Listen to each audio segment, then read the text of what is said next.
I've just been learning about tradition from this fella, so he gets a treat as payment. And he's been telling us three ideas, three perspectives on tradition, which we can think about this Advent. And so we'll have peace because they're really awesome truths and joy for Christmas. Um, he's a Tibetan Terrier, by the way, not a Schnauzer, which Apple wrongly thought he was a Schnauzer. They've got this AI that recognizes what you take photos of, but he wants to keep his identity hidden, so I let him go. Anyway, what were those three truths? That tradition is the biggest single group in the church. You might feel that if you love tradition that you're a minority today. But until about 1950, all Catholics were traditional Catholics. There was no such phrase, traditional Catholic, because it belongs to it. I mean, Catholic means universal. And this isn't just universal around the whole face of the world, but it's universal through all generations as well. So to be Catholic is to be traditional. Of course, there were those who went out from the church. They abandoned tradition in different ways, took on novelties or heresies. And since the 50s, 60s, 70s, there's a lot of Catholics have been robbed of their tradition, robbed of their patrimony and heritage. And they're not to be blamed for this. The group of modernists who want to eradicate tradition, they're just a phenomena that will come and go. Against the backdrop of eternity, they don't make up a big group. A second thought that our Tibetan Terrier was trying to help me understand was for unity. Three considerations can really increase our desire for unity and make it an effective desire that actually brings unity about. And they are consideration of oneself, consideration of one's enemy, and consideration of God. If we think of ourselves, most of us have fallen, some of us very badly. We've had very complicated journeys to come to tradition. Not everybody, it's true. But if we think how wrong we were 5 or 15 or 25 years ago, or think how we've fallen, then obviously we don't want to be hard on other people. And your hope for them is that even if they're way out there, at least they may be still on the same journey. St. Paul teaches in his letter to the Galatians, saying, if any man be overtaken in any fault, you who are spiritual, instruct such a one in a spirit of meekness, considering thyself, lest thou also be tempted. So by thinking of our own weakness, our own journey, it makes us much more open to many other people who are also on a journey, who also might fall. We don't want to condemn them. You can condemn the error, condemn the sin, but you don't want to write the person off. You want them back on their feet, as we hope that if we will fall again, that we'll get back on our feet by God's grace. And how does this work out practically? Any Catholic who loves the traditional Mass, I consider I'm on the same team, and I'm not going to get overly upset about which place they're going to Mass. The Novus Ordo Catholics, they too are searching for God, searching for Christ. They're not my enemy. The Novus Ordo Catholics who don't like tradition, who don't understand it and say they don't want to go to it, they too are on the same team. I believe they're searching for God. I think they're wrong, and I'm happy to say they're wrong about the novus. I think the novus is deleterious, and it's heading to nowhere, literally. It's heading to a dissolution of worship. But the people who go to it, they don't want the dissolution of worship. They're doing their best. They're doing what the clerics in the hierarchy have told them is good. So though we have a massive disagreement about the liturgy, we're still on the same team. And what about those Novus Ordo Catholics who actually are working to stop tradition, like Cardinal Wilton Gregory or Cardinal Roche or Francis? Well, then I think, yes, they are enemies of God. They're enemies of the church. They're enemies of Christ. They're doing the work of the Antichrist. And I can't say we're on the same team, because they're at such a position where they have a duty of state to understand these things. They can't just say they've been misled. Had they been simply misled, they would listen to the voices of traditionalists and see, okay, there's something here to respect. Instead, they want to crush it. So you have that infamous quote from Cardinal Gregory about tradition dying a bloody death. Tradition dies a slow death, sometimes a bloody death. Jesus died a bloody death, put to death by people who despise God. I think that is Francis's little group who want to kill tradition. They hate God as much as the people who had Jesus crucified. But Jesus rose. Tradition will rise. It will not be put to death. Secondly, to increase unity, we can look to our enemy. It's a very, very strong factor to unify a force when they see what they're up against. If we look how evil and committed, dedicated, and ruthless is Satan, then we'll feel a strong bond of unity with anyone here that wants to stand against him. And the differences we have with them, disagreements, they are put into perspective. They say, okay, we have massive disagreements about the liturgy, but given that we're up against the devil, I think the traditional liturgy is necessary in order to overcome him. But just because somebody else doesn't see that, that doesn't put them on the side of the devil. And there are also enemies on earth, enemies of the cross, enemies of the gospel. And the traditional liturgy is so good at confronting us with our sin in a gentle way, in a very clear way, and in a consoling way.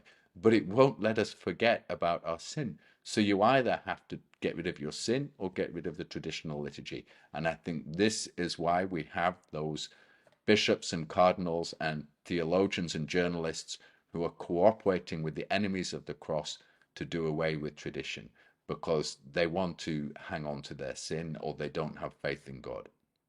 If we think how wicked and determined is the enemy, we'll be very slow, I think, to separate ourselves from brothers and sisters who can stand with us. Or think of soldiers in ranks. Before you engage with the enemy, you might be making jokes about each other or annoyed with each other. But when something really fierce comes over the hill and comes towards you, whoa, then you stand together. You have to stand together. So the enemy can externally help that unity which comes intrinsically when we think of God. The third point of reflection which can increase our unity, to think about God. He is so awesome. Jesus has revealed the truth of it. He wants to bring us to the heavenly banquet, to see the Blessed Trinity forever. It's amazing to see Our Lady and all the angels and saints, and think that God gives himself to us in the Holy Eucharist. Here's the principle of unity on earth, the Holy Eucharist, the full substance of God given to us to consume. When we think how much he is giving us and how undeserving we are, how it's complete grace, gratuitously given, freely given, then how can you maintain a false enmity with somebody else? How can you not want that they come to the same heaven? The application of considering God here for the sake of unity is illustrated in the parable Jesus gave us about the servant who had his debt cancelled by his merciful master. But this servant then went out and began throttling another who owed him far less money and had him thrown in prison. So when it was told to the master, he was furious and had that first servant thrown in prison. Now, when we consider ourselves as in debt to God because of our sins, and yet through the blood of his Son, he has freely offered us forgiveness, then how gentle and mild we should be with others. And even if this isn't motivated by love, we should be terrified of our own condemnation, that if we're not forgiving and merciful to others, then God will not be toward us. And at least that should cause us to have a fraternal desire to get along. Now, I am obviously fanatical traditional Catholic. I believe that tradition is necessary for salvation, in as much as some people have to keep it going for the sake of anyone to be saved, that it might do the work for the salvation of many. And this is one reason why I think Archbishop Lefebvre is a saint, because he did so much and put so much on the line to keep tradition alive for all of us. But these three considerations of self, enemy, and of God, meaning my own weakness and errors in the past, and I can't be guaranteed that I'm out of them, that's going to make me mild with other people.